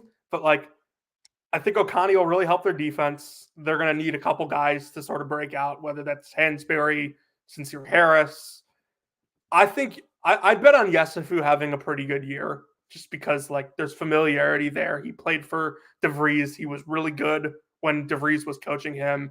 And he sort of has gone to some places that like he was coming off the bench at Kansas. He was like hurt and not playing at Washington State. I'd bet on him having a good final year of college basketball. But yeah, this team is certainly going to have some growing pains, especially in conference play. I think Small and Yesufu together makes a lot of sense. Just with Small's dynamic on the ball, Yesufu, I think he's better when it's simplified for him. Like just go score, please don't create. Like you don't have to worry about stuff like that. So I think that does make sense because I would like to sell any Jaden Stone stock I have, and maybe we clip that later. But I don't see it. I don't think we're going to need to clip that. I didn't get that at the time, and I don't get it now. It's decent guard depth. Another one too, just so we get that covered, just in case. Jonathan Powell, really interesting freshman coming in for them. I know that staff really likes him as a late bloomer. Really, really like underrated frame. They think his frame is going to grow into a complete stud. And defensively, I think there's going to be a defensive identity here early, and Powell could be a potential part of that. Not necessarily right now, but year 2, year 3. He's a guy that I would be watching in the portal. Like, hey, let's try to keep him along. Let's keep him out of the portal, and if they can do that, maybe you got something there next year. And didn't they just get a good like a 4-star for 2025? That's gonna have, and like again, that's big. Like the 2025 recruiting class at West Virginia has to be big. It has to. And your sell in the portal should be pretty good if Small and DeVries are good, right? Like that should help theoretically. Yeah, and I think they should want to end up getting younger guys in the portal this coming year because they're going to be losing a lot, and I think they want to build for the future. I don't think it would be, and I'm not sure how much. I'm not sure if they are going to be able to compete and try and. I'm not sure if they're going to be able to compete monetarily for like the top guys in the portal. Like Tucker is kind of a handout for them. Right. No, they use a lot of that money for Javon. Like Javon was really expensive and he had a ton of interest. Now the market for guards is a little bit down compared to bigs. Like obviously it's going to cost more for bigs just because there aren't as many of them. But winning that recruiting battle was big because another underrated part of that, Kansas wanted Javon Small really badly at the end and was trying to flip him. West Virginia didn't make that happen. And so they got money there. They have money there. This is a sleeping giant, honestly, as a job, if you can kind of get it rolling, because you have pretty much all you need to compete at a high level, even in a new look Big 12. Moving on, my number 12 team in the Big 12. This should be the last team in the Big 12 if it worked that way. Is Javon Small's old team, Oklahoma State. And I like Steve Lutz. I don't really get this roster. This is what a roster looks like when you don't have money compared to some of your Big 12 conference foes. Yeah, like that's fair. This is what it looks like. It's a lot of scraps. I mean, Khalil Brantley, he was going to go back to LaSalle. Devo Davis, I'm not sure, did he quit? Was he kicked off the team? Whatever happened at Arkansas. Arturo Dean is like a good mid-major point guard. Bryce Thompson is back for what feels like year 30. Marcellus Avery was like fine. Abu Usman was a pretty big disaster at Xavier last year. After being a good player at North Texas. I loved him. I thought that was a huge get for Xavier too. Abu Usman, like this team, like there's some good players. Is the band going to have to go back on this year? No, because I actually think Steve Lutz is a good basketball coach. That's the difference. Totally fair. I think I will be allowed to. I think I will allow myself to watch Oklahoma State basketball this year. I will not be banning myself, and they are no longer the most uninteresting team in the country. I will say though, like they did. There is an identity here. Like Lutz loves to pressure the basketball. Arturo Dean, big time pressure the basketball. Devo Davis, when he's locked in offensively, the defensive side of him, he is a dog. I think that's their best player, which is kind of a problem. But I think he can be good. They need him desperately. The best version of Devo Davis is better than any of the best versions of anybody else on this roster that we've seen. I think with Steve Lutz, like Muss is an awesome coach, but like he kind of lets things slide sometimes that maybe shouldn't let slide. And I think with Lutz kind of like recentering the focus with Devo, he could be 12-5 with a steal and a half and really good point of attack defense. Like he could be a really solid piece for them. Do you think that Oklahoma State, there's a world where they finish last in this league? Like I don't. Yeah. I think there's a real legit chance that happens, even though, I mean, we'll get to it later, but there's some really, really dreadful rosters coming up. I think Lutz is probably better than Craig Smith and Tad Boyle and Johnny Dawkins. So, like I could see it. I wouldn't. I don't think it's going to happen.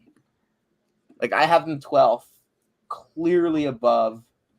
I have the team I have 16th. I have clearly below everyone else, just on a talent wise. But like Oklahoma State, we are also in that territory of let's see what they do next year. Let's see what their 2025 recruiting class looks like. Let's see what their next year's transfer class looks like, because they're not going to be very good this year. They need to have patience, but that's a good coach. And I think they're going to be a good defensive team. I think Usman is kind of going to, I think he's a solid buy low as like hey, he'll guard. Won't do anything offensively, but he'll guard. Avery will guard. Much better system. He's got good size. Thompson will guard. All these guys will guard. Brantley, they're just gonna try giving him the ball and see if he can do anything, and that's not gonna work. They're gonna be bad offensively. Yeah, I don't really have much to add. Here you guys kind of said the piece. I do think that I bet Steve Lutz wishes that Hank Plona didn't get the Western Kentucky head coaching job and he was able to bring him with, because that guy has won so many basketball games, and Great it's pretty clear that he's able to at least build a culture and get JUCO's best players. Yes. Like they have I don't think they have a single JUCO transfer on this roster. Like I thought that might be a big part of the appeal. Nah, like Plona getting that Western Kentucky job is probably a reason why some of those JUCO guys haven't followed Oklahoma State's way. Yeah, like if they were able to get Don McHenry over there, that would be huge. He would immediately be maybe not an all Big 12 player, but probably the best player on this team. And that's kind of the problem, that I don't really see a guy on this team that can be an all Big 12 player, like even in their 100th percentile. Maybe Bryce, maybe, but I don't. I agree with you. You know who they really could use? Javon Small. And I'm not extremely high on Javon Small, but they could really use Javon Small. Yeah. My number 13 team in the Big 12 is Arizona State.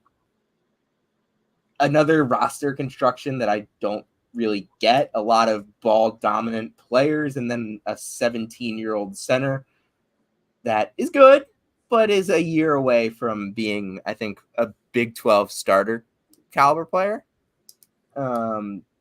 Again, BJ Freeman is good. Austin Mason is good. Bashir Jihad is probably good. Like all those guys are ball dominant. They need the ball in their hands to be their best. And there's only was it on this show or the last? It was the last one. Will Warren was like, there's a bunch of teams that classify as there's only one ball teams. Ole Miss was one of them. This is that there's only one ball team. And you add on Josan Sanon, who might have been like the number one guy in high school ball last year of just like a volume scorer. So I like you can have like maybe two of those guys on a college team. You can't have four, especially if you have a 17-year-old center and a coach who, let's face it, probably shouldn't still be in this job. Well, what's the MO with the Arizona State? If you guard, you get to do whatever you want offensively. Yes. Is that kind of the vibe with Arizona State? Yeah, like that's where Austin Mason is a big, interesting addition for me. He gives me a little bit of DJ Horn vibes. The former NC State who started his career at Illinois State, then transferred out to Arizona State. Like he did all the states. Austin Mason had some moments last year. I think he had a 36 piece against Drake. Really, really fast off the bounce, can get into the middle of the floor. I like Sanon's game. I like Quainton's upside. Like you could talk me into those two guys just being really, really, really good freshmen. You know, how far can two great freshmen take you? You know, Baylor, you kind of needed an ecosystem there for, you know, from Yves Misi and Jacoby Walter to kind of carry you the rest of the way. I wouldn't say that this supporting cast is close to what Baylor had last year, but there's a path where you could follow that type of blueprint. If Quainton's is way better than we expect because he has unbelievable physical tools, and Sanon is way better than we expect because he is a complete, utter bucket getter. And then guys like Mason and Adam Miller and BJ Freeman have a chance to potentially kind of work their way into this mix. But again, like we talk about, like, hey, you got to guard if you want to play for Bobby Hurley. Like, do you see a lot of like individual awesome defenders on this roster? Because I struggle to find. I don't see one. No, I kind of echo a lot of your guys' thoughts. Brandon Gardner defense, maybe. I echo a lot of your guys' thoughts just because, like, I don't think this team is the worst in the conference because I think their offensive ceiling, like, their offense will be probably too good. But, like, and, like, I wouldn't be, like, totally surprised if this team ended up as an NCAA tournament team either because of the talent they have. But I do have a lot of questions defensively. Austin Mason last year, like, if Missouri State didn't have him last year, they would have been the worst offensive team in the Missouri Valley, and I don't think it would have been close. Like him and Xavier Johnson were two of the most, like, this team needs that guy in that conference last year. Like, I do think that, like, Shannon and Quaitons are better than, like, typical reclass freshmen. And I do think that there are things that they will do really well this year, but I think it's a long shot that those guys end up as, like, best freshmen in the conference or impacting winning at a super high level right away. No, I agree with that. Yeah, I think that there's a lot would have to go right for that to happen. But Sanon's tape is really fun. Yeah. Like, it's like you can see why if you're an NBA guy, you're like, ooh, boy, I would. Depends on your definition of fun. I certainly wasn't having fun watching. I I don't like guys that take 52 shots.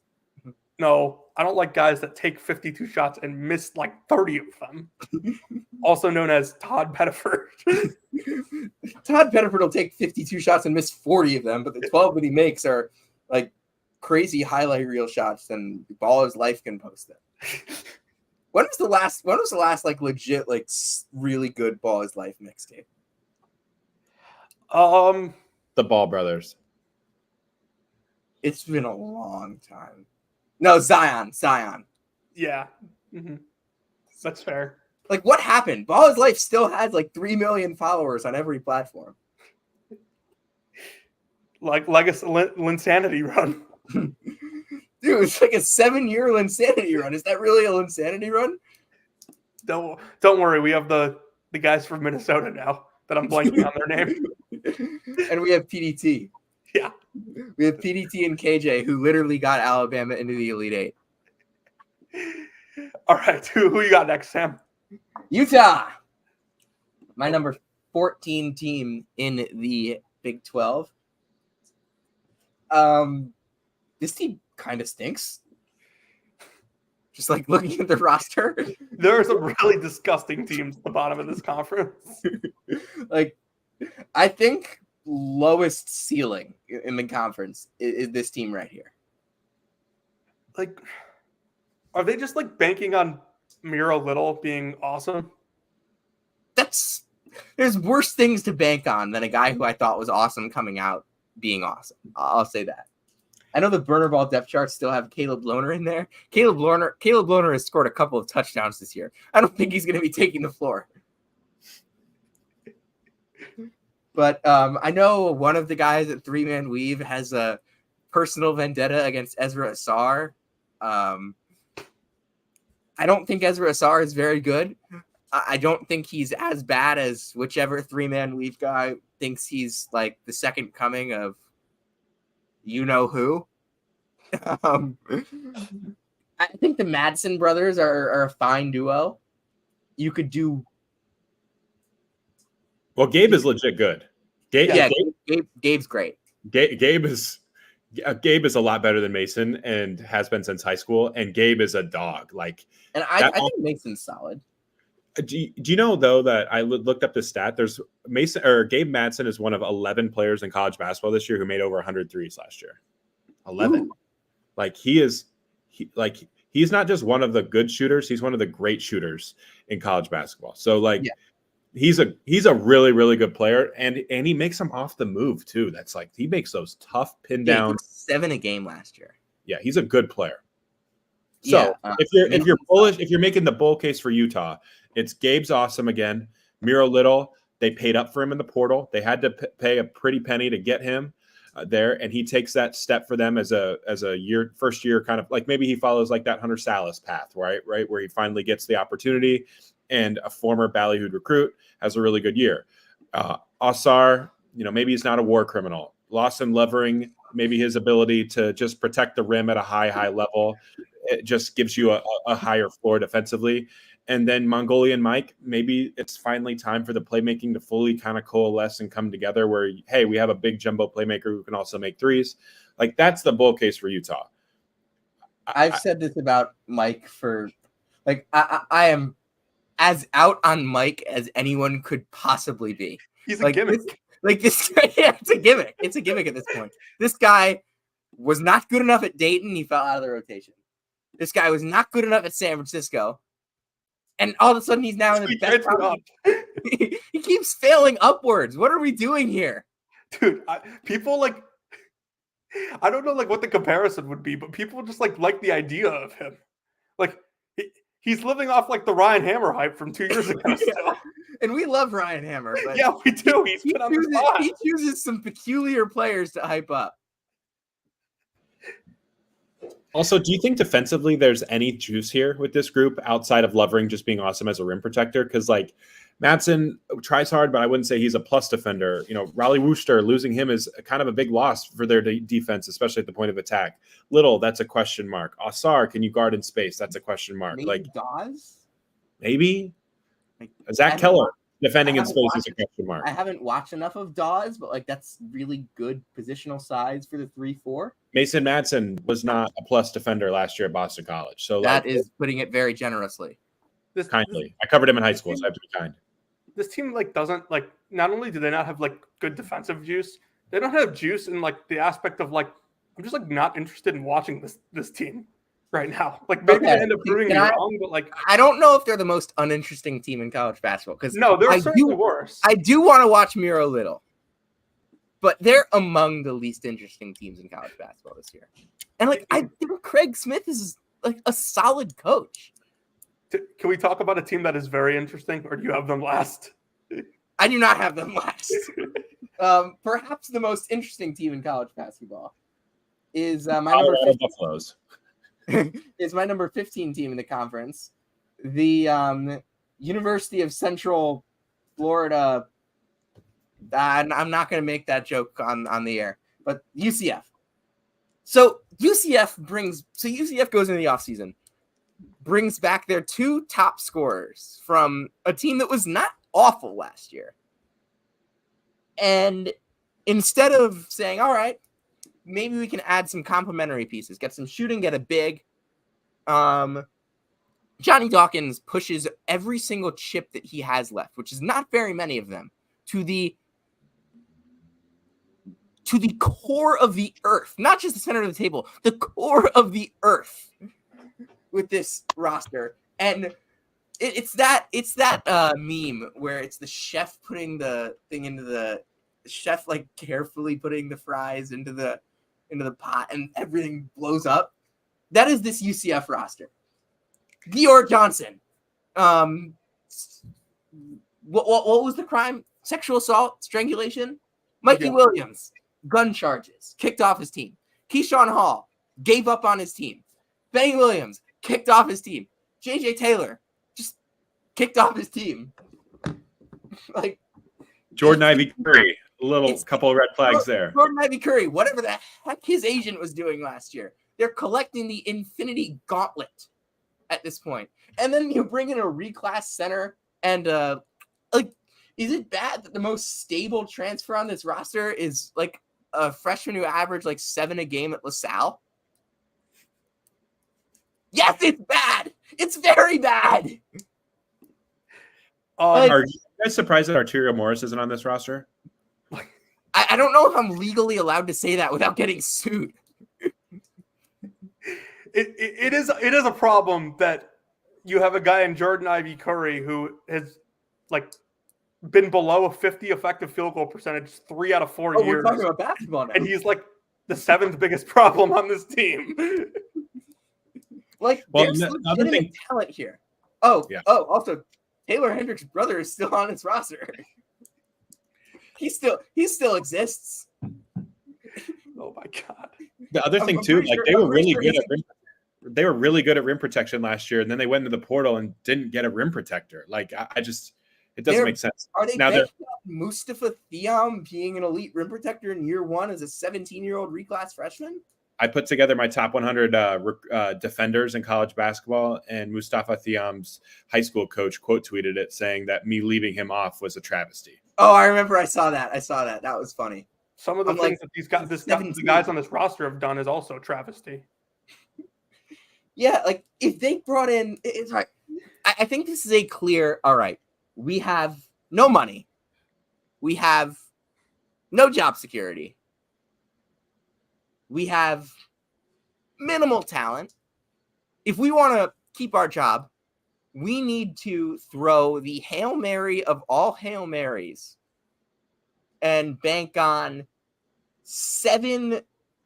We need to bank on getting like 7 straight correct spins of the roulette wheel. And they're not just betting on a color, they're betting on a number with these roulette spins. It's not going to work. Like, they are talented enough to maybe pick off a team or two, but then like the nuclear explosion is going to happen. Like 3 dudes are going to get kicked off this team on February 13th. And the thing that stinks is that Darius Johnson and Jalen Sellers are legit good players. Exactly. And like they're, as far as we know, unproblematic. You guys could choose to take my word for this or not. Isaac mentioned the thing about the high school coach. I realized I didn't remember where Mustafa Thiam went to high school, and I looked it up on Google. And as I was like typing it in, I'm sitting there. I'm like, I got a really big bet right now that like the school has academy in its name, and sure enough, it did. I would have bet on it being OTE. No, I would have known if he was an OTE. He went to DME Academy, which is another one of those schools, which I have no idea how it's real. Academy or prep in its name, and yeah. Then the last team in this conference, somehow ahead of somebody. Yeah, they're somehow ahead of somebody because this team brought in a D2 guy and an NAIA guy as their 2 top transfers. Colorado. Actually, Jakimovsky comes in. Jakimovsky is good, but like this team is just a disgrace to high major basketball. I think Baskin's actually not that bad. But like I don't think he's bad either. But like you're banking on a D2 guy being like your best player in the Big 12. I don't think we need to spend much time on Colorado. I mean, this is like, I know I know this is rhetorical when I say this, but like, how is your NIL situation this bad? Because Deion Sanders uses everything. Yep. Because Deion Sanders needs 7 Lamborghinis for every Travis Hunter snap.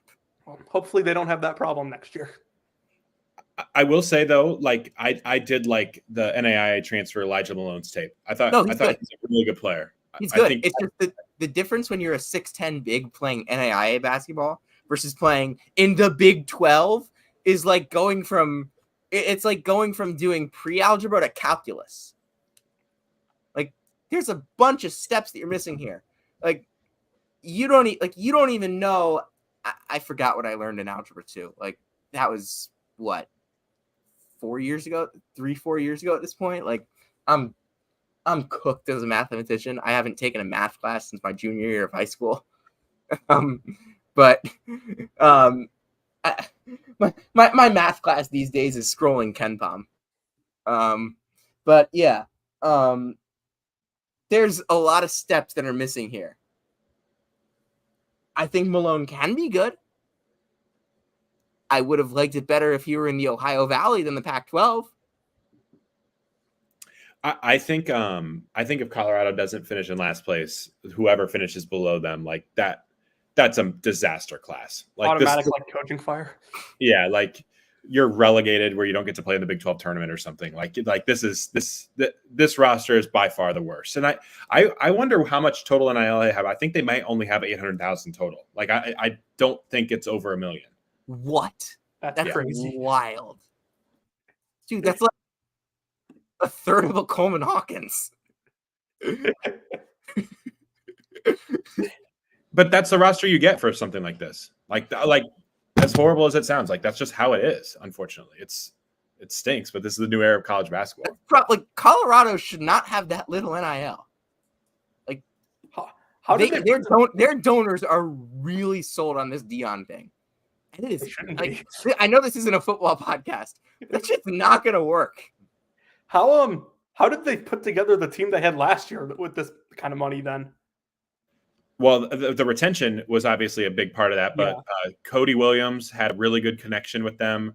And then, everything you hear about like those veterans there, like those guys were really bought in on Tad. Tad did a really good job of recruiting them from a long time. KJ Simpson, he trusted him when, not many people did. So I think KJ theoretically could have come back if they had figured out their NIL situation, because he had a stay or go decision to make. He chose to stay partially just because he didn't view that he could play for anybody else other than Tad, to be honest. And he didn't want to go in the portal, even though he would have made a lot more money there. Like that was like that whole scenario. No, I think Tad's a good coach. He's just in a really, really bad situation. And like even before NIL, Colorado wasn't like a great situation. Like it's tough to win there. They have like essentially no high major talent in their state on a yearly basis. All right. Anything else to add on the conference? I think it's not the best conference in the country. I think that would be my take. I agree with SEC being better just because I think at the bottom of this league, like Colorado's roster is just not there.